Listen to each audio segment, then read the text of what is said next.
स्वामिनी कृष्ण कामिनी, मन भावनी श्री राधे अर्थात ब्रज की लाडली, कृष्ण से भी सुंदर और उनकी प्रिय, सबके मन को भाने वाली राधा रानी, वो राधा रानी जिसकी गूंज आज भी वृंदावन में गूंज रही है।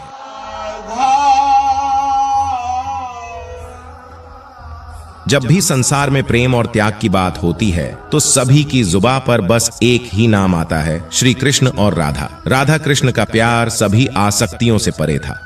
तीनों लोकों के स्वामी भगवान कृष्ण साथ होते हुए भी कैसे हुई राधा रानी की मृत्यु? क्यों श्री कृष्ण को अपनी बांसुरी तोड़नी पड़ी? आइए जानते हैं। राधा कृष्ण का बचपन साथ बीता। श्री कृष्ण जब 8 साल के थे तब से दोनों के बीच प्रेम था।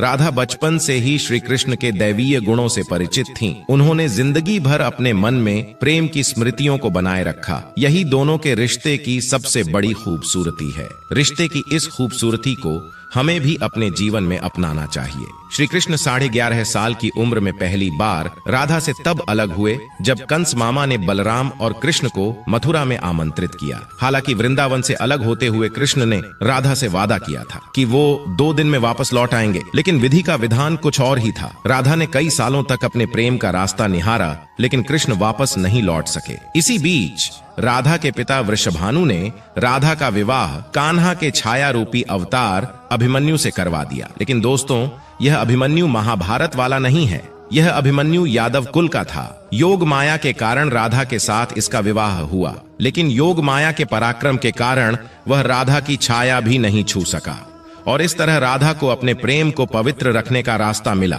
राधा ने वृंदावन में अपने सारे कर्तव्य पूरे किए, वहीं दूसरी तरफ श्री कृष्ण ने अपने सांसारिक कल्याण के लिए कर्तव्य निभाए। रुक्मिणी से विवाह के बाद कृष्ण काफी समय तक द्वारका रहे और प्रजा की रक्षा की। इसी वजह से कृष्ण द्वारकाधीश के नाम से लोकप्रिय हुए। वृंदावन से जाने के बाद 100 साल तक राधा कृष्ण कभी नहीं मिले, क्योंकि गोलोक में कृष्ण भक्त श्री दामा ने राधा रानी को 100 साल तक कृष्ण से अलग होने का श्राप दिया था।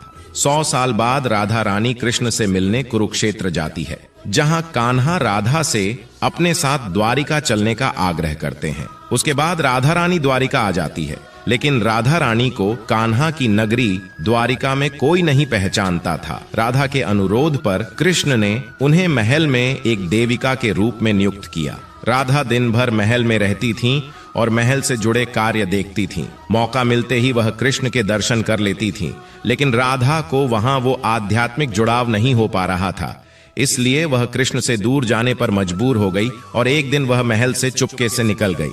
लेकिन उन्हें नहीं पता था कि वह कहां जा रही हैं, परंतु भगवान कृष्ण ये भली भांति जानते थे। धीरे धीरे समय बीता और राधा अपने अंतिम समय में अकेली जीवन गुजार रही थी। उस वक्त उन्हें भगवान श्री कृष्ण की आवश्यकता पड़ी। राधा किसी भी तरह भगवान कृष्ण को देखना चाहती थी। भगवान कृष्ण को जैसे ही ये पता चला तो वह उनके सामने आ गए। अपने कान्हा को अपने सामने देखकर राधा प्रसन्न हो गई, लेकिन वो राधा का आखिरी समय था। अपने प्राण त्याग कर दुनिया को अलविदा कहना था। राधा के अंतिम समय से कृष्ण अच्छी तरह वाकिफ थे। उनका मन उदास था। फिर भी उन्होंने राधा से कहा कि वह उनसे कुछ मांगे, लेकिन राधा ने मना कर दिया। कृष्ण के दोबारा अनुरोध करने पर राधा ने कहा कि वह आखिरी बार उन्हें बांसुरी बजाते देखना चाहती हैं। श्री कृष्ण बेहद सुरीली धुन में बांसुरी बजाने लगे। बांसुरी की धुन में राधा रानी इतनी विलीन हो गई कि बांसुरी की धुन सुनते सुनते अपने शरीर को त्याग दिया। लेकिन भगवान होते हुए भी राधा के प्राण त्यागते ही श्री कृष्ण बेहद दुखी हो गए और उन्होंने बांसुरी तोड़कर कोसों दूर फेंक दी। और उसके बाद कान्हा ने अपने जीवन में कभी भी बांसुरी नहीं बजाई।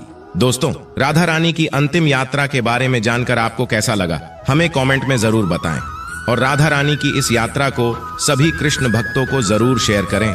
मिलते हैं अगली बार, तब तक राधे राधे।